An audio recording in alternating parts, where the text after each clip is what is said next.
Hello दोस्तों, welcome to my channel PR knowledge centres. तो आज हम करेंगे वैसे हम कर रहे हैं विजन आईएएस का मैगजीन, जिसमें हम टॉपिक वाइज सारे वीडियो बना रहे हैं। तो इसमें पॉलिटी एंड गवर्नेंस हो चुका है, इंटरनेशनल रिलेशन हो चुका है और इकोनॉमी हो चुका है और साथ साथ सिक्योरिटी हो चुका है। तो आज हम करेंगे इन्वायरमेंट। ठीक है, तो चलिए स्टार्ट करते हैं। स्टार्ट करने से पहले आपको बता दूं कि सारी चीज़ों की पीडीएफ आपको हमारे टेलीग्राम पे मिलेंगे और हमारे चैनल पे यूपीएससी के टेस्ट और बहुत सारे टेस्ट वगैरह कराए जाते हैं। ठीक है, हिंदी और इंग्लिश दोनों में। तो चलिए हम स्टार्ट करते हैं। इन्वायरमेंट थोड़ी आवाज़ सही नहीं दिख रही होगी, इट्स ओके। नहीं दिख रही, दिखेगी थोड़ी ना। ठीक है, इन्वायरमेंट है। पहला न्यूज है जल संचय जन भागीदारी से। तो हाल ही में गुजरात के सूरत को जल संचय जन भागीदारी की शुरुआत की गई। सूरत में, ये गुजरात के सूरत से। जल संचय जन भागीदारी के बारे में जाने तो ये पहल का उद्देश्य सामुदायिक भागीदारी और स्वामित्व पर विशेष जोर देते हुए जल संरक्षण को बढ़ावा देना है। इसका लक्ष्य सामुदायिक भागीदारी के माध्यम से 24,800 वर्ष तक वर्षा जल संचयन संरचनाओं का निर्माण करना है, जिससे राज्य में लंबे समय तक जल की पर्याप्त उपलब्धता सुनिश्चित हो सके। यह गुजरात सरकार की जल संचय पहल की सफलता पर आधारित है, जिसमें नागरिकों, स्थानीय निकायों, उद्योगों और अन्य हितधारकों की सक्रिय भागीदारी से जल संचय में बेहतरीन परिणाम प्राप्त हुए हैं। मंत्रालय है, ये जल शक्ति मंत्रालय की पहल है। जल संचय जन भागीदारी की मुख्य विशेषताएं हैं। भारत की पारंपरिक विश्वास पद्धति अर्थात जल को भगवान का रूप और नदियों को देवी का रूप मानने को महत्व देना। यह संपूर्ण समाज और समग्र सरकार के दृष्टिकोण पर आधारित है। इसमें जल संरक्षण को सिर्फ नीतिगत मामला ही नहीं बल्कि एक सामाजिक प्रतिबद्धता भी माना गया है। यह सहयोगात्मक जल प्रबंधन के मौजूदा प्रयासों यानी जल शक्ति अभियान कैशरैन के रूप में है। जल संरक्षण में सामुदायिक भागीदारी का महत्व क्या है? व्यवहार में बदलाव को बढ़ावा देना, जैसे बुंदेलखंड की पानी पंचायत में जल सहेलियों ने जल संरक्षण की दिशा में सांस्कृतिक बदलाव को बढ़ावा दिया है। स्थानीय ज्ञान और समझ का उपयोग होगा। जिस उदाहरण के लिए बारी खेती प्रणाली जो असम में होती है, तालाबों के नजदीक फलों के पेड़ों को लगाया जाता है और सब्जियों की खेती की जाती है। लोगों में स्वामित्व की भावना पैदा करना, इसे जल कुशल पद्धतियों को अपनाने और भविष्य की पीढ़ियों के लिए संसाधनों को संरक्षित करने में साझा नेतृत्व का विकास होगा। उदाहरण के लिए जैसे कि उड़ीसा के पानी पंचायत में सतही और भूजल संचयन एवं वितरण में किसानों की स्वैच्छिक भागीदारी होती है। समावेशिता और समानता को बढ़ावा मिलेगा। यह सुभेद्र समुदायों की समस्याओं का समाधान करता है और सामाजिक असमानताओं को समाप्त करने में मदद करता है। नवीन अनुभवों को शामिल करना होता है इसमें। जल संरक्षण सामुदायिक भागीदारी कुछ उदाहरण हैं, जैसे जल जीवन मिशन के तहत स्थानीय जल समितियां हैं। इसमें 50% स्थानीय ग्रामीण महिलाओं की भागीदारी होती है कम से कम। नीरू चिट्टू आंध्र प्रदेश का है। इसमें प्राकृतिक संसाधनों के कायाकल्प और पुनरुद्धार में सामुदायिक भागीदारी भी शामिल होती है। जल जीवन हरियाली ये बिहार का है। इसमें सभी सार्वजनिक जल भंडार संरचनाओं की पहचान, जीर्णोद्धार और नवीकरण किया जाता है। जल ही जीवन ये हरियाणा का है। मिशन काकती तेलंगाना का है। इसका उद्देश्य लघु सिंचाई स्रोतों को बहाल करके तालाबों का पुनरुद्धार करना है। भारत में पारंपरिक जल भंडार प्रणालियां हैं। जल मंदिर गुजरात में, खत्रीकुआल हिमाचल प्रदेश, जाबो नागालैंड और एरी ओरानिश ये तमिलनाडु का है। डोंग्स ये असम का है। कटास बांधा ये उड़ीसा के मध्य प्रदेश का है। पार जोहड़ ये राजस्थान का है। पाट है मध्य प्रदेश का। जल संरक्षण में सामुदायिक भागीदारी को बढ़ावा देने में आने वाली चुनौतियां हैं। सीमित जानकारी और क्षमता है। नीतिगत प्रक्रियाओं की असमानता को बढ़ावा देती है। केवल औपचारिक भागीदारी है। बाहरी लोगों के साथ सीमित जुड़ाव है। और सहभागी जल संरक्षण को बढ़ावा देने के लिए आगे की राह में आप लिख सकते हो, जैसे कोई आंसर लिख रहे हो जल के बारे में तो यहाँ पर बता सकते हो। लोगों तक आधारभूत डेटा की उपलब्धता चाहिए। मतलब जैसे कि सरकारों को जल नीति संबंधित मामलों पर व्यापक और समग्र संचार प्रक्रिया की सुविधा प्रदान करनी चाहिए। कॉर्पोरेट सामाजिक उत्तरदायित्व का उपयोग करना चाहिए। संधारणीय पद्धतियों को बढ़ावा देना चाहिए। अभिनव दृष्टिकोण और आधुनिक प्रौद्योगिकी का उपयोग करना चाहिए। नीतिगत समर्थन होना चाहिए। इसके तहत मक्का, तिलहन, दलहन, बाजरा जैसी कम जल गहन फसलों की खेती को बढ़ावा देने के लिए किसानों को प्रोत्साहित करना चाहिए और उनके लिए क्षमता निर्माण को बढ़ावा देना चाहिए। जल संरक्षण में सामुदायिक भागीदारी को बढ़ावा देने वाले अन्य सरकारी पहलें हैं। जल जीवन मिशन है। ये ग्राम स्तर पर जल संबंधी अवसंरचना को बनाए रखने के लिए विकेंद्रीकृत मांग संचालित समुदाय प्रबंधित प्रोग्राम है। प्रधानमंत्री कृषि सिंचाई योजना के कई घटक हैं। हर खेत को पानी, सूक्ष्म सिंचाई के माध्यम से जल उपयोग क्षमता को बढ़ावा मिलेगा। वाटरशेड का विकास, बांध, तालाब जैसी जल संचयन संरचनाओं का निर्माण होगा। प्रति बूंद अधिक फसल, बेहतर कृषि दक्षता को बढ़ावा देने के लिए ड्रिप स्प्रिंकल जैसे जल का कुशल उपयोग करने वाले विकल्पों का उपयोग करना। अटल भूजल योजना, इसका उद्देश्य सामुदायिक भागीदारी के माध्यम से भूजल का संधारणीय प्रबंधन करना है। मिशन मौसम है, तो ये सुर्खियों क्यों है? क्योंकि हाल ही में केंद्रीय मंत्रिमंडल ने मिशन मौसम को मंजूरी दी है। इसके तहत 2000 करोड़ रुपए के बजट निर्धारित किए गए हैं। मिशन मौसम के 2 चरण हैं। पहला चरण है मार्च 2026 तक लगभग 70 डॉपलर रडार व एचपीसी जोड़कर 10 विंड प्रोफाइल और रेडियो मीटर स्थापित करके अवलोकन नेटवर्क का विस्तार करना है। दूसरा चरण, इसमें उपग्रहों विमानों को जोड़ने पर ध्यान केंद्रित किया जाएगा। मिशन मौसम के बारे में जानें तो मिशन मौसम भारत के मौसम और जलवायु विज्ञान अनुसंधान एवं सेवाओं को व्यापक रूप से बढ़ावा देने के लिए बहुआयामी पहल के रूप में शुरू किया गया है। इसकी प्रमुख विशेषताओं पर एक नजर डालें तो रडार और सैटेलाइट से wind profilers, radio meter, high performance computer और आर्टिफिशियल इंटेलिजेंस मशीन लर्निंग आधारित मॉडल्स के व्यापक नेटवर्क की स्थापना की जाएगी। इसमें मौसम के बहुआयामी अवलोकन और भविष्यवाणी में सहायता मिलेगी। भारतीय उष्णकटिबंधीय मौसम विज्ञान संस्थान में एक क्लाउड सिमुलेशन चैम्बर की स्थापना की जाएगी। इसका उपयोग मौसम संबंधी हस्तक्षेपों जैसे क्लाउड सीडरिंग के परीक्षण के लिए किया जाएगा। कार्यान्वयन मंत्रालय पृथ्वी विज्ञान मंत्रालय है। इस मिशन का मुख्य रूप एमओईएस के तहत 3 संस्थान लागू करेंगे। भारतीय मौसम विज्ञान विभाग है और राष्ट्रीय मध्यम अवधि मौसम पूर्वानुमान केंद्र है और भारतीय उष्णकटिबंधीय मौसम विज्ञान संस्थान है। मिशन मौसम का महत्व क्या है? भारत के जलवायु के प्रति स्मार्ट बनाना और मौसम के बदलावों के लिए तैयार करना है और समय पर सूचना और सेवाएं उपलब्ध करना है। विभिन्न क्षेत्रों को लाभ होगा, जैसे इसमें कृषि, आपदा व प्रबंधन, पर्यटन, स्वास्थ्य आदि के साथ साथ शहरी नियोजन, सड़क और रेल परिवहन आदि में डेटा आधारित निर्णय लेने में मदद मिलेगी। हितधारकों का सशक्तिकरण होगा। यह नागरिकों और दूरस्थ क्षेत्रों में रहने वाले उपयोगकर्ताओं सहित कई हितधारकों को चरम मौसमी घटनाओं, जलवायु परिवर्तन के प्रभाव से निपटने में बेहतर ढंग से सक्षम बनाएगा। पूर्वानुमान और के लिए नई दृष्टिकोण, तो यह अम्ब्रेला मॉडल प्रदान करेगा। इसमें हाइपर लोकल फोरकास्टिंग या पूर्वानुमान के साथ साथ पूर्वानुमानों की सटीकता भी बेहतर होगी। अंतिम छोर तक पूर्वानुमान, यह घटना के 10 से 15 दिन पहले पंचायत स्तर तक सूचना प्रदान करेगा और नाउकास्ट फ्रीक्वेंसी को 3 से 1 घंटे तक कम करेगा। नाउकास्ट बहुत ही अल्पकालिक पूर्वानुमान प्रदान करता है। यह आमतौर पर अगले कुछ घंटों के लिए तथा तेजी से बदलते मौसम की घटनाओं जैसे कि आंधी, तूफान आदि पर नजर रखने के लिए उपयोग होता है। भारत में मौसम पूर्वानुमान संबंधी चुनौतियां क्या है? वायुमंडलीय प्रक्रियाओं की जटिलता, स्थानीय पूर्वानुमान क्षमता का कमजोर होना है, पूर्वानुमान लगाने वाले उपकरणों की कमी है क्योंकि वर्तमान में आईएमडी के पास 39 डॉपलर रडार और कोई विंड प्रोफाइलर नहीं है, जबकि चीन के पास 217 रडार और 128 विंड प्रोफाइलर है। पूर्वानुमान की खराब व्याख्या क्या है? पूर्वानुमान में बार बार होने वाली चूक का कारण मौसम विज्ञानियों का द्वारा उपग्रह से प्राप्त इमेज, रडार और डेटा की खराब व्याख्या है। जलवायु परिवर्तन की भूमिका, जलवायु परिवर्तन के कारण मौसम पैटर्न अनिश्चित हो गए हैं। इससे भारी बारिश और सूखे, कहीं बहुत ज्यादा सूखे, कहीं बारिश ऐसा होता है। बादल फटने, आंधी तूफान जैसी घटनाएं की वर्तमान अच्छी तरह से व्याख्या नहीं हो पा रही है। भारत में मौसम पूर्वानुमान सुधार के लिए की गई पहल है मानसून मिशन 2012 का। ये कई समयावधियों पर मौसम का पूर्वानुमान करने के लिए व्यापक रूपरेखा प्रदान करता है। साथ ही बेहतर आर्थिक नियोजन के लिए दीर्घावधि मानसून पूर्वानुमान में सुधार करेगा। मौसम सूचना नेटवर्क और डेटा प्रणाली, यह प्रणाली कृषि मंत्रालय द्वारा स्थापित की गई है। इसका उद्देश्य किसानों की मदद के लिए दीर्घ अवधि हाइपर लोकल मौसम डेटा प्रदान तैयार करेगा। पृथ्वी विज्ञान योजना है, ये पृथ्वी विज्ञान मंत्रालय की योजना है। इसके तहत 5 उप योजनाएं जारी हैं। वायुमंडल और जलवायु अनुसंधान, मॉडलिंग, अवलोकन प्रणाली सेवाएं हैं। महासागर सेवाएं हैं, मॉडलिंग, एप्लीकेशन, संसाधन और प्रौद्योगिकी है। ध्रुवीय विज्ञान और क्रायोस्फीयर अनुसंधान है। भूकंप विज्ञान और भू विज्ञान है। अनुसंधान, शिक्षा, प्रशिक्षण, पहुंच है। भू अवलोकन उपग्रह इनसैट 3D 2013, इनसैट 3DR 2016 और इनसैट 3DS 2024 है। आईएमडी द्वारा शुरू की गई पहले वर्तमान मौसम की जानकारी के साथ साथ नाउकास्ट शहरी मौसम का पूर्वानुमान, वर्षा की जानकारी, अखिल भारतीय बहु खतरा शीतकालीन चेतावनी बुलेटिन आदि प्रदान करता है। मोबाइल एप्लीकेशन, इससे मौसम और मेघदूत, कृषि मौसम संबंधी सलाह का प्रसार, दामिनी बिजली की चेतावनी आदि शामिल है। एमओईएस ने 2018 में मौसम पूर्वानुमान के लिए प्रत्युष और मिहिर नामक सुपर कंप्यूटर का संचालन शुरू किया है।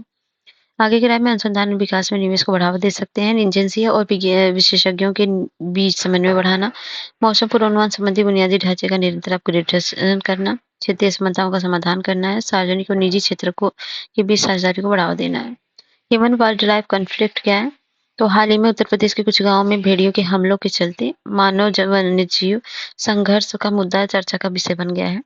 और मानव वन्यजीव संघर्ष के बारे में जाने तो संघर्ष तब उत्पन्न होते हैं जब वन्यजीव की उपस्थिति या उनका व्यवहार मानव हितों के लिए खतरा पैदा करता है, जिससे लोगों या वन्यजीवों पर नकारात्मक प्रभाव पड़ता है। ये घटनाएं आमतौर पर उन क्षेत्रों में घटित होती हैं जहां वन्यजीव और मानव आबादी वाले क्षेत्रों के बीच काफी निकटता होती है। मानव वन्यजीव संघर्ष का प्रबंधन संबंध राज्य केंद्र शासित प्रदेश सरकार की प्राथमिक जिम्मेदारियां हैं। हाल ही में केरल ने भी मानव वन्यजीव संघर्ष को राज्य विशिष्ट आपदा घोषित किया है। इस घोषणा के परिणाम स्वरूप मानव वन्यजीव संघर्ष के प्रबंधन की जिम्मेदारियां राज्य आपदा प्रबंधन की प्राधिकरण की हो गई है। मानव वन्यजीव संघर्ष के प्रमुख कारक क्या हैं? पारिस्थितिक कारक है, मौसम परिवर्तन, प्राकृतिक आपदाएं, चरम मौसमी घटनाएं आदि हैं। आर्कटिक में समुद्री बर्फ पिघलने से मानव और ध्रुवीय भालू के बीच टकराव की संभावना बढ़ गई है। मानव जनित कारक है, भूमि उपयोग में परिवर्तन के कारण वन्यजीवों के पर्यावास का विखंडन, कृषि का विस्तार और संरचना विकास है। शहरीकरण, लीनियर या रेखीय इंफ्रास्ट्रक्चर, खनन उद्योग आदि है।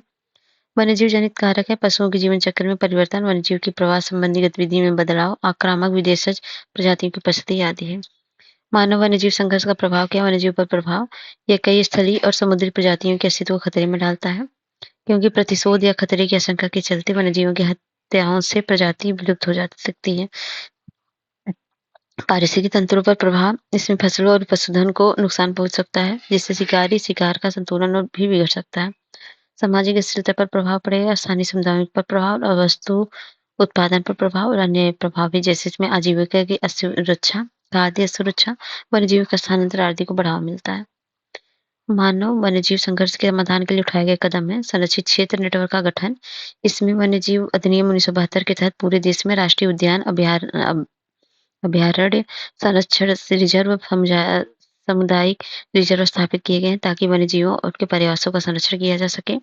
विशेष प्रजातियों के संरक्षण हेतु दिशा निर्देश हैं। इसमें पर्यावरण, वन, जलवायु परिवर्तन मंत्रालय द्वारा जारी किए गए हैं। इसमें हाथी और तेंदुए, मगरमच्छ जैसी 10 प्रजातियां शामिल हैं। केंद्र प्रायोजित योजनाओं के तहत संरक्षण है। इसके तहत वन्यजीव पर्यावासों का विकास, प्रोजेक्ट टाइगर और प्रोजेक्ट एलिफेंट जैसे योजनाओं के लिए राज्य केंद्र शासित प्रदेशों को वित्तीय सहायता प्रदान की जाती है। राष्ट्रीय वन्यजीव कार्य योजना, इसमें मानव वन्यजीव संघर्ष के प्रबंधन पर एक समर्पित अध्याय को शामिल किया गया है। राष्ट्रीय मानव वन्यजीव संघर्ष समन्वय रणनीतिक और कार्य योजना 2021 से 26 से सामंजस्यपूर्ण, सहर्षित और मनुष्य एवं वन्यजीवों की समग्र भलाई को सुनिश्चित करती है। मानव वन्यजीव संघर्ष को रोकने की दिशा में आगे की राह क्या है? संघर्ष से सहर्षित की ओर ध्यान केंद्रित करना है।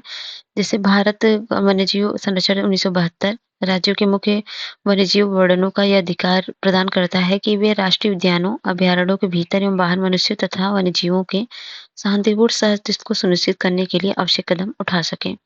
मानव वन्यजीव संघर्ष को समझना, मानव वन्यजीव संघर्ष के संदर्भ को समझने, हॉटस्पॉट की मैपिंग, स्थानीय समयगत विशेषताओं का अध्ययन करने के लिए पर्याप्त अनुसंधान किया जाना चाहिए। अवरोधों का निर्माण करना चाहिए, नीतिगत फ्रेमवर्क को सक्षम बनाना चाहिए, जैसे कि WWF ने सतत विकास लक्ष्यों के तहत संयुक्त राष्ट्र जैव विविधता समय के तहत मानव वन्यजीव संघर्ष प्रबंधन योजना को शामिल करने का सुझाव दिया है। वहीं समुदाय की भूमिका को बढ़ावा देना, इसके लिए समुदाय आधारित स्वयं से सेवकों या मौजूदा वन्यजीव मित्रों जैसे त्वरित कार्रवाई करने वाली टीमों को प्रोत्साहित किया जाना चाहिए। भेड़िया कैनिस ल्यूपस के बारे में जाने तो ये जो है 45 किलोमीटर प्रति घंटा तक की तेज गति से दौड़ सकते हैं। प्राकृतिक शिकारी मुख्य रूप से कृंतक, खरगोश, मवेशियों का शिकार करते हैं। अत्यधिक सामाजिक, ये 6 से 8 के झुंड में रहते हैं और इन्हें लगभग 180 से 200 वर्ग किलोमीटर के पर्यावरण क्षेत्र की आवश्यकता होती है।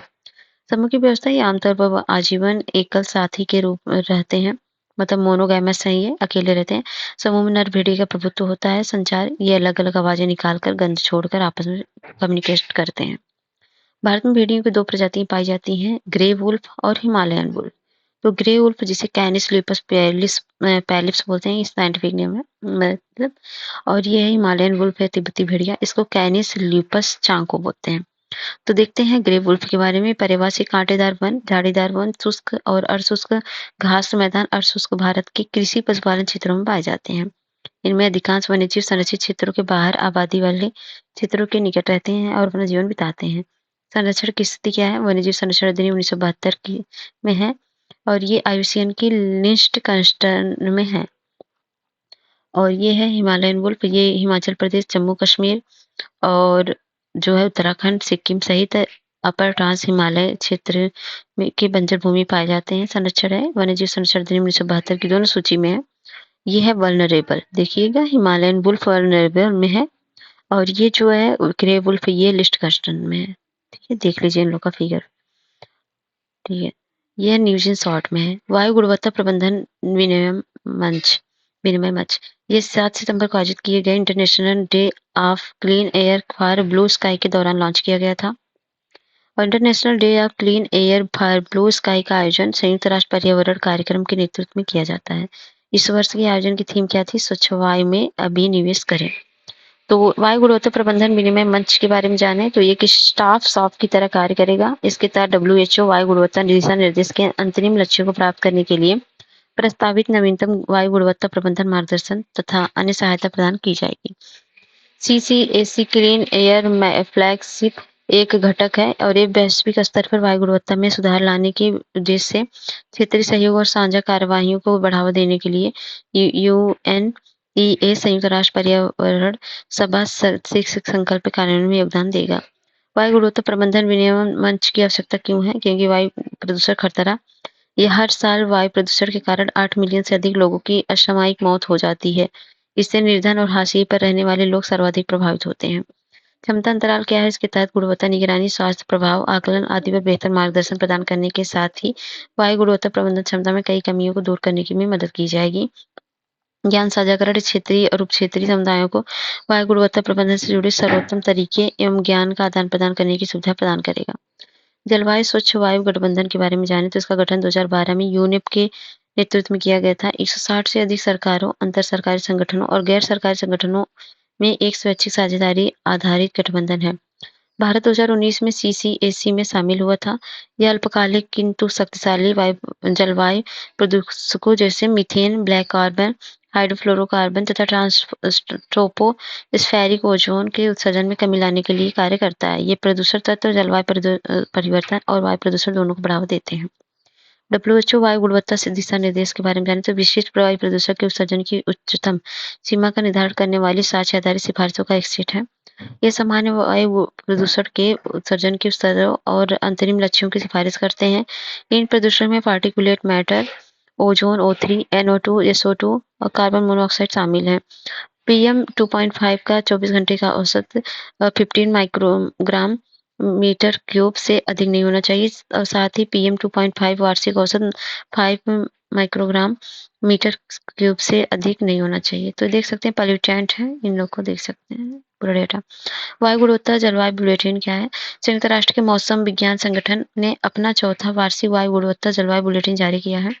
इस बुलेटिन में वायु गुणवत्ता स्थित और इस पर जलवायु परिवर्तन के प्रभाव के बारे में बताया गया है। इस बुलेटिन के मुख्य बिंदुओं पर नजर डालें तो PM 2.5 वैश्विक सांद्रता यूरोप और चीन में 2.5 संबंधित प्रदूषण का स्तर कम है, जबकि उत्तरी अमेरिका में भारत में मानव जनित गतिविधियों में इसके उत्सर्जन में वृद्धि देखी गई। 2.5 माइक्रोमीटर से छोटे व्यास वाले पार्टिकुलेट मैटर को PM 2.5 कहा जाता है।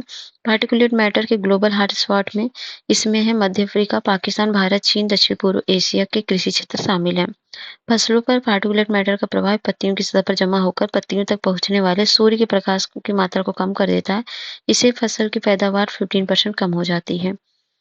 बायो एरोसॉल पर्यवेक्षण प्रतिमान के नए घटक देख सकते हैं। बायो एरोसॉल्स देख सकते हैं, बीजाणु, पराग, बैक्टीरिया, ये सब है, यहाँ से निकलते हैं। स्वचालित इन सीटू मॉनिटर, यह सब देख सकते हैं। फिर है एरोबायोलॉजी क्षेत्र में प्रगति, नई तकनीकों में बायो एरोसॉल की रियल टाइम निगरानी को संभव किया है। एरोबायोलॉजी के बारे में जाने तो एरोबायोलॉजी मानव, पशु और पादपों के स्वास्थ्य पर वायु में मौजूद जैविक कणों का बायो एरोसॉल्स के संरक्षण एवं प्रभाव का अध्ययन करते हैं। बायो एरोसॉल्स निम्न के शामिल हैं: बैक्टीरिया, फंगल, बीजाणु, पराग कण, वायरस आदि। ये सबका मतलब स्टडी करते हैं लोग। बायो एरोसॉल जैसे जैव विविधता, पादपों में फूल खिलने के पैटर्न और पादपों के वितरण में परिवर्तन को दर्शाते हैं। ये सभी जलवायु परिवर्तनों के प्रति संवेदनशील होते हैं। इसलिए बायो एयरोसॉल की समझ को बेहतर बनाने के लिए नई तकनीक की आवश्यकता है। इसमें पूर्वानुमान लगाने तथा जलवायु परिवर्तन के प्रभाव के आकलन को और बेहतर किया जा सकेगा। बायो एयरोसॉल सर्वेक्षण संबंधी नई तकनीक के बारे जानें। इसमें हाई रेजोल्यूशन इमेज विश्लेषण, holography, multi band scatterometry, fluorescence spectrometry और डीएनए मतलब सीक्वेंसिंग के लिए नैनो तकनीकी शामिल है। टील कार्बन क्या है? केवलादेव राष्ट्रीय उद्यान में भारत का पहला टील कार्बन अध्ययन किया गया है।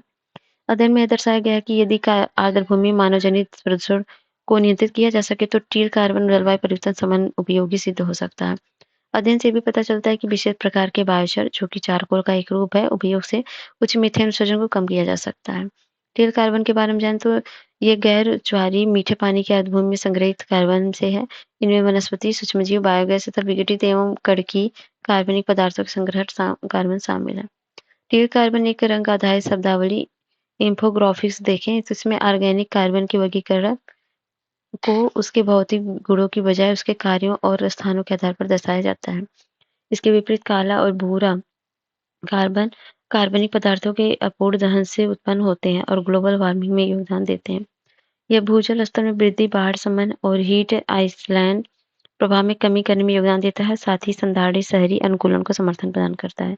कार्बन के प्रकार हैं बैगनी, हवा या औद्योगिक उत्सर्जन के माध्यम से कैप्चर की गई कार्बन है। नीला है समुद्री पादप तलछट से संचित कार्बन है। टील है ताजे पानी और अर्धभूमि परितंत्र में संचित कार्बन है। हरा है स्थायी पादपों में संचित कार्बन। काला है जीवाश्म ईंधन के दहन से उत्सर्जित होने वाला कार्बन। ग्रे है औद्योगिक क्षेत्रों के माध्यम से उत्सर्जित होने वाला कार्बन। भूरा है कार्बनिक पदार्थों के अपूर्ण दहन से उत्सर्जित होने वाला कार्बन। लाल है बर्फ और हिम पर मौजूद जैविक कणों, जो कि हिम के एल्बिडो को कम करते हैं, द्वारा उत्सर्जित कार्बन। केवलादेव राष्ट्रीय उद्यान के बारे में जानो। तो चलो भरतपुर राजस्थान के बारे में जानते ही होंगे। 1982 में राष्ट्रीय उद्यान तथा 1925 में 85 में यूनेस्को विश्व धरोहर का स्थल घोषित किया गया।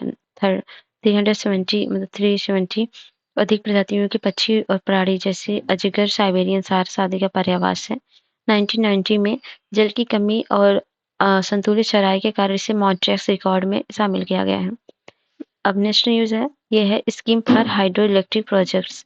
तो केंद्रीय मंत्रिमंडल ने जल विद्युत परियोजनाओं के लिए सक्षम कार्य अवसंरचना लागत हेतु बजटीय सहायता की योजना में संशोधन को मंजूरी दी है। केंद्रीय मंत्रिमंडल ने जल विद्युत परियोजनाओं के त्वरित विकास और दूर दराज एवं पहाड़ी परियोजनाओं असल में अवसंरचना में सुधार हेतु योजना में संशोधन को मंजूरी दी है। भारत में जल विद्युत क्षेत्र को बढ़ावा देने हेतु जल विद्युत परियोजनाओं के लिए सक्षम कार्य अवसंरचना लागत हेतु बजटीय सहायता की योजना को विद्युत मंत्रालय ने 2019 में शुरू किया था। साथ ही कुछ अन्य महत्वपूर्ण उपाय भी अपनाए। जल विद्युत परियोजना के विकास जुड़ी चुनौतियां क्या हैं? इनमें वित्तीय बाधाएं मौजूद, क्योंकि जल विद्युत परियोजनाओं के लिए बहुत अधिक पूंजी की आवश्यकता होती है। साथ ही इनमें शुरुआती लागत भी अधिक होता है। पहाड़ी क्षेत्रों, विशेष रूप से हिमालयी क्षेत्र में निर्माण के दौरान भूवैज्ञानिक चिंताएं पैदा हो सकती हैं।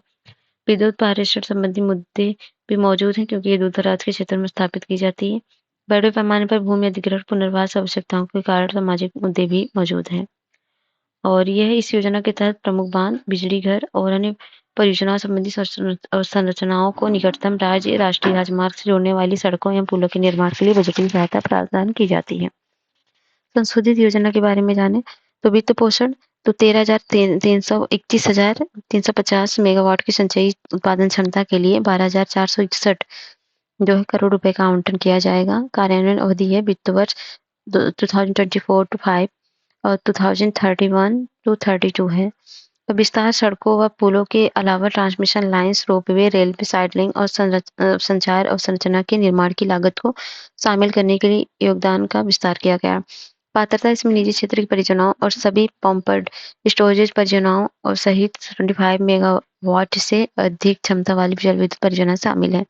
जल विद्युत परियोजना के विकास के लिए उपाय हैं। 25 मेगावाट से अधिक बड़ी जल विद्युत परियोजनाओं को नवीकरण ऊर्जा स्रोत घोषित किया गया है। जल विद्युत खरीद दायित्व है अपनाए गए हैं। इसके तहत संस्थाओं को जल विद्युत परियोजनाओं से बिजली खरीदने अनिवार्य किया गया है। जल विद्युत शुल्क को कम करने के लिए प्रशुल्क युक्तिकरण उपाय लागू किए जाएंगे।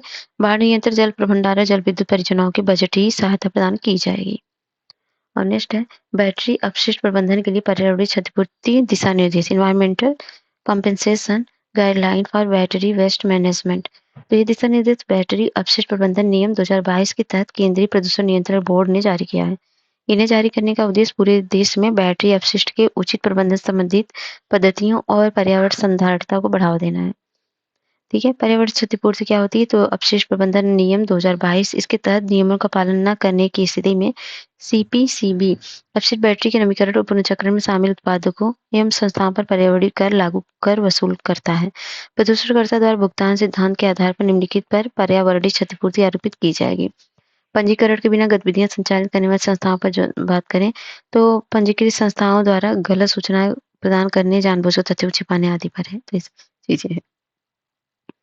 नेक्स्ट है वैश्विक स्तर पर नवीकरणीय ऊर्जा में निवेश के लिए Bharat Germany platform. Indian Germany platform for investments in the renewable energies world wide. चौथे वैश्विक नवीकरणीय ऊर्जा निवेशक सम्मेलन और प्रदर्शनी में वैश्विक स्तर पर नवीकरणीय ऊर्जा में निवेश के लिए भारत जर्मनी प्लेटफॉर्म शुभारंभ किया गया। री इन्वेस्ट का आयोजन नवीन एवं नवीकरणीय ऊर्जा मंत्रालय द्वारा किया गया। भारत जर्मनी प्लेटफॉर्म के बारे में जाने तो इसका उद्देश्य भारत में वैश्विक स्तर पर नवीकरणीय ऊर्जा के त्वरित विस्तार के लिए ठोस एवं संधारित समाधान विकसित करना है। यह विश्व भर के हितधारकों के लिए एक अंतर्राष्ट्रीय मंच के रूप में कार्य करेगा। 2030 में 500 गीगावाट जीवाश्म ऊर्जा क्षमता के लक्ष्य को प्राप्त करने में भारत की सहायता के लिए समाधान विकसित कर किया सकेगा। यूएन द्वारा एनर्जी ट्रांजिशन प्रिंसिपल है तो resourcing the energy transition principle to guide critical energy transition mineral toward equity and justice report जारी की गई। यह report critical energy transition mineral पर संयुक्त राष्ट्र महासचिव के नेतृत्व में गठित पैनल जारी किया है। यह पैनल एनर्जी ट्रांजिशन के लिए मार्गदर्शक सिद्धांत विकसित करने हेतु गठित किया गया था। सीईटीएम खनिज होते हैं वे नवीकरणीय ऊर्जा में निर्माण, उत्पादन, वितरण और भंडारण के लिए आवश्यक होते हैं। इनमें दुर्लभ खनिज तांबा, कोबाल्ट, निकल, लिथियम, ग्रेफाइट, कैडमियम, सेलेनियम शामिल है। विश्व जीवाश्म ईंधन नवीकरणीय ऊर्जा की ओर ट्रांजिशन कर रहा है, इसलिए सीईटीएम की मांग 2030 तक 3 गुना बढ़ने की उम्मीद है। रिपोर्ट्स के बारे में जाने तो रिपोर्ट्स की नवीकरणीय क्रांति को सफल बनाने के लिए न्याय समानता में 7 मार्गदर्शक सिद्धांत तथा 5 कार्रवाई योग्य सिफारिशें की गई हैं। मार्गदर्शक सिद्धांत जरूरी है क्योंकि सीईटीएम की बढ़ती मांग में कमोडिटी पर निर्भरता को बढ़ावा मिलने पर भू राजनीतिक तनाव, पर्यावरणीय एवं सामाजिक चुनौतियों के बढ़ते तथा एनर्जी ट्रांजिशन की दिशा में प्रयासों के कमजोर होने का जोखिम है। और यही बात करें तो कार्रवाई योग्य सिफारिशों में निम्नलिखित की स्थापना शामिल है। उच्च स्तरीय विशेषज्ञ सलाहकार समूह, वैश्विक ट्रेसेबिलिटी, पारदर्शिता, जवाबदेहिता framework, global mining agency foundation है। और नेक्स्ट है इंटरनेशनल राइनो फाउंडेशन ने state of the rhino report जारी की है। तो इंटरनेशनल राइनो फाउंडेशन विश्व भर की गैंडा प्रजातियों के अस्तित्व को बचाने के लिए कार्य कर रहा है। इस संगठन की स्थापना 1991 में इंटरनेशनल ब्लैक राइनो फाउंडेशन के रूप में की गई थी। रिपोर्ट्स के बिंदु पर नजर डालें तो राइनो सभी 5 प्रजातियों से मिलाकर दुनिया में लगभग 2.5 गैंडे शेष बचे हुए हैं। 2022 से 30 के बीच अफ्रीका में गैंडों के अवैध शिकार में 4% की इंक्रीजमेंट देखी गई है। 2022 से 23 के बीच सफेद गैंडों की संख्या में वृद्धि हुई, लेकिन एक सींग वाले गैंडा की संख्या लगभग स्थिर रही है। अवैध शिकार के बावजूद दक्षिण अफ्रीका में सफेद गैंडों की संख्या बढ़ रही है।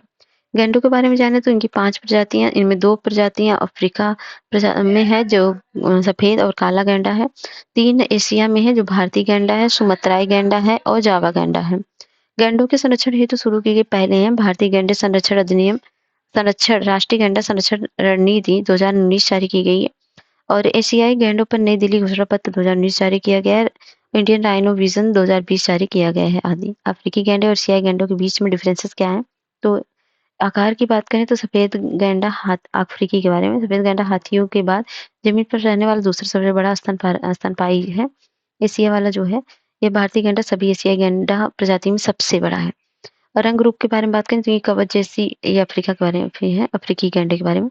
इनकी कवच जैसी दिखाई देती है। इसकी कवच जैसी दिखाई देने वाली घटदार त्वचा बहुत कम होती है, अधिक आक्रामक होते हैं। और ये कम आक्रामक होते हैं, इनकी कवच जैसी दिखाई देने वाली घटदार त्वचा बहुत अधिक होती है। ये कम होती है, अधिक होती है, अधिक आक्रामक होते हैं, कम आक्रामक होते हैं। 2 सींग होते हैं, में 2 सींग और 1 सींग। जो सुमत्राई होते हैं 2 सींग वाले होते हैं, और भारतीय गैंडा, जावा गैंडा ये 1 सींग वाले होते हैं। कहाँ पर पाए जाते हैं ये बताइए मुझे। और तैरने में कुशल नहीं होते हैं, ये गहरे पानी में डूब सकते हैं, इसलिए कीचड़ में लौटते हैं। ये लड़ते समय अपने निचले दांतों का उपयोग करते हैं, ये अच्छे तैराक भी होते हैं। और ये लड़ने के लिए सींगों का उपयोग करते हैं, ये किसका करते हैं? दांतों का। ये जमीन पर उगने वाले छोटी-छोटी घास और कम ऊंचाई वाले वनस्पतियों को खाते हैं। ये आहार के लिए लंबी घास और झाड़ी और पत्तियों पर रहते हैं, निर्भर करते हैं, मतलब दोनों अपोजिट हैं। परिवास की बात करें, घास भूमि, सवाना और झाड़ियाँ रेगिस्तान में रहते हैं। ये उष्णकटिबंधीय, उपोष्णकटिबंधीय घास भूमि तथा सवाना व उष्णकटिबंधीय आर्द्र वन में रहते हैं। और संरक्षण आईयूसीएन रेड लिस्ट की बात करें तो ये सफेद गैंडा नियर थ्रेटेंड है, ये वल्नरेबल है। काला गैंडा जो है क्रिटिकल एंडेंजर्ड है। और वहीं बात करें वन्यजीव संरक्षण अधिनियम 1972 की सूची 1 में सूचीबद्ध है। सुमत्राई गैंडा जो क्रिटिकल एंडेंजर्ड है और ये काला गैंडा, और ये जावा गैंडा क्रिटिकली इंडेंजर्ड है, मतलब दोनों क्रिटिकली इंडेंजर्ड है। और इसमें है ये सफेद गैंडा नियर थ्रेटेंड है और दूसरा है क्रिटिकली इंडेंजर्ड। वन्यजीव पर्यावरण पर का एकीकृत विकास देखते हैं। तो हाल ही में केंद्रीय मंत्रिमंडल ने 15वें वित्त आयोग की अवधि के लिए वन्यजीव पर्यावरण का एकीकृत विकास योजना जारी रखने की मंजूरी दी है। यह केंद्र प्रायोजित योजना है। मौजूदा योजना मौलिक एवं मूल्य घटकों को मजबूत किया गया है। साथ ही योजना बाघ एवं अन्य जीव बहुल वनों में विविध जो है थीमेटिक क्षेत्रों में प्रौद्योगिकी को अपनाने में बढ़ावा देती है। वन्यजीव पर्यावरण का एकीकृत विकास योजना के बारे में जाने तो इसका उद्देश्य है केंद्रीय पर्यावरण मंत्रालय द्वारा शुरू किया गया केंद्र प्रायोजित अम्ब्रेला योजना है। इसका उद्देश्य वन्यजीव पर्यावरण का डेवलपमेंट करना है। योजना के घटक हैं राष्ट्रीय वन्यजीव उद्यान, वन्यजीव अभ्यारण्य, संरक्षण रिजर्व और सामुदायिक रिजर्व जैसे संरक्षित क्षेत्रों को सहायता प्रदान करना। संरक्षित क्षेत्रों के बाहर वन्यजीवों का संरक्षण सुनिश्चित है। अत्यधिक संकटग्रस्त प्रजातियों और पर्यावासों को बचाने के लिए पुनर्प्राप्ति कार्यक्रम संचालित करना है। और आईडीडब्ल्यूएच के अंतर्गत उपयोजनाएं हैं। प्रोजेक्ट टाइगर है।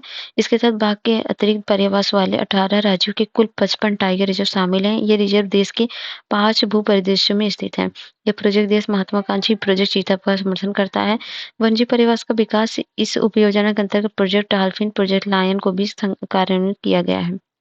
प्रोजेक्ट एलिफेंट 1992 में इसमें जो बात करें तो इसमें हाथियों, उनके परिवासों, गलियारों की रक्षा करना, मानव हाथी संघर्ष से जुड़ी समस्याओं का समाधान करना, बंदी हाथियों का कल्याण करना शामिल है। इसे हाथी परिवास वाले 22 राज्यों केंद्र शासित प्रदेशों में कार्यान्वित किया गया था। आपदा रोधी अवसंरचना गठबंधन की 5वीं वर्षगांठ मनाई गई।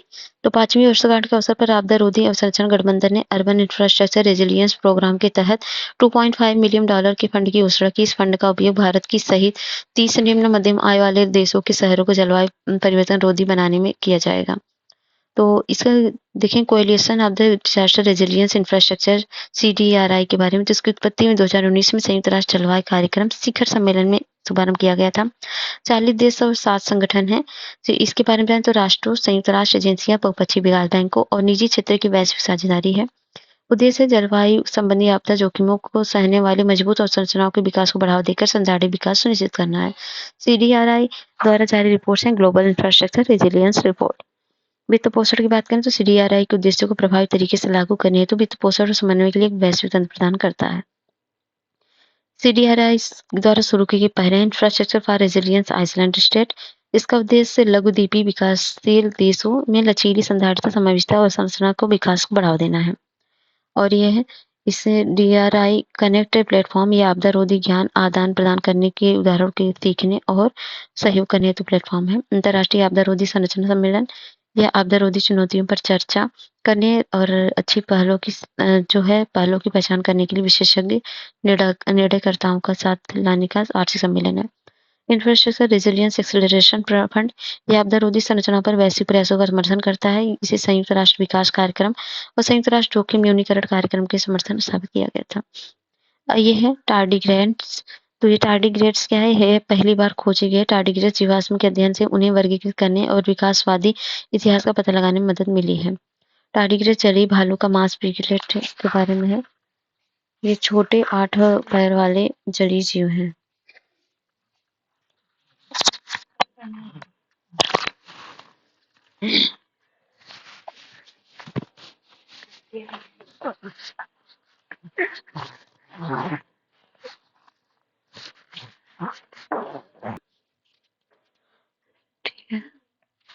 और ये फ्रीन रानचे डिसिपियंस देश में पहली बार फ्रीन रानचे डिसिपियंस प्रजाति की मकड़ी को असम के कामरूप जिले और कोकराझार जिले में खोजा गया है। फ्रीन रानचे डिसिपियंस के बारे में जाने तो लोकप्रिय रूप से बर्ड डंग या बर्ड रैम्पिंग और क्रैब स्पाइडर कहा जाता है। फ्रीन रानचे प्रजाति की मकड़ियां पक्षी के मल की एक ड्रॉप की तरह दिखाई देती हैं, यहाँ तक कि ये मल या मूत्र की भांति गंध भी उत्पन्न करती हैं। इससे उन्हें शिकार को आकर्षित करने और घात लगाने में मदद मिलती है। साथ ही इससे उन्हें शिकारियों की नजर से बचने की सहायता प्राप्त होती है। मलेशिया और इंडोनेशिया के जावा एवं सुमात्रा द्वीपों में पाई जाती हैं। कार्मिक करमुआ नारी शाक क्या है? Water spinach. भारतीय सब्जी अनुसंधान संस्थान द्वारा विकसित तकनीक से अब किसान आम खेतों में भी कलमी करमुआ नारी शाक की खेती कर सकते हैं। ये क्या है? जो उष्णकटिबंधीय और उपोष्णकटिबंधीय क्षेत्रों की मूल प्रजाति है माना जाता है। इस अर्धजलीय बारहमासी पादप की सबसे पहले खेती दक्षिण पूर्व एशिया में की गई थी। यह फोलिक एसिड विटामिन 9 से भरपूर होता है। इसमें बीटा कैरोटीन, कैल्शियम तथा विटामिन ई और सी पाया जाता है। यह गर्भ में पल रहे शिशु में न्यूरल ट्यूब विकार को रोकने में मदद करता है। आयरन से भरपूर होने के कारण एनीमिया से पीड़ित लोगों के लिए फायदेमंद है। इसमें जलीय पर्यावरण के शोधक या प्यूरिफायर के रूप में कार्य करने की क्षमता पाई जाती है। एक्सरसाइज आय क्या? तो राष्ट्रीय आपदा प्रबंधन प्राधिकरण और भारतीय थल सेना की दक्षिणी कमान द्वारा चेन्नई में आइकिया अभ्यास की मेजबानी की जाएगी। इस अभ्यास का प्राथमिक उद्देश्य आपदा तैयारी में सुधार करना, प्रमुख हितधारकों के बीच मजबूत सहयोग को बढ़ावा देना। अभ्यास में सिमुलेशन, प्रौद्योगिकी की चर्चा, विविध आपदा प्रबंधन भूमिकाओं में विशेषज्ञ अंतर्दृष्टि सम्मिलित की जाएगी। सीबीआई घोराएप 2023 के अनुसार 1900 से भारत को बाढ़ और तूफान में सर्वाधिक नुकसान हुआ है। इन दोनों आपदाओं ने भारत को $150 बिलियन का आर्थिक नुकसान पहुंचाया है। अटाकामा साल्ट फ्लैट नमक का मैदान। हाल ही में चिली विश्वविद्यालय के शोधकर्ताओं ने अटाकामा साल्ट फ्लैट पर एक अध्ययन किया है। इस अध्ययन में पाया गया कि चिली का Atacama salt flat lithium brine निकालने के कारण धंसता जा रहा है। अटाकामा साल्ट फ्लैट के बारे में जाने, जिसे सालार की अटाकामा के नाम से भी जाना जाता है। यह चिली का सबसे बड़ा नमक निक्षेप है और इसकी खुरदरी सफेद सतह है। इसके नीचे नमक की एक बड़ी झील है। यह झील विश्व के सबसे बड़े लिथियम भंडार में से एक है। यह चिली के अटाकामा रेगिस्तान में स्थित है, जो संभवतः पृथ्वी पर सबसे शुष्क स्थान है। फ्लैट का उत्तरी भाग सैन पेड्रो नदी डेल्टा है। ये रहा पूरा इन्वायरमेंट का न्यूज। तो ये कंप्लीट हो चुका है। ठीक है, तो नेक्स्ट में हम करेंगे सोशल इश्यूज। ठीक है, तो मिलते हैं नेक्स्ट वीडियो में। तब तक के लिए जय हिंद, जय भारत।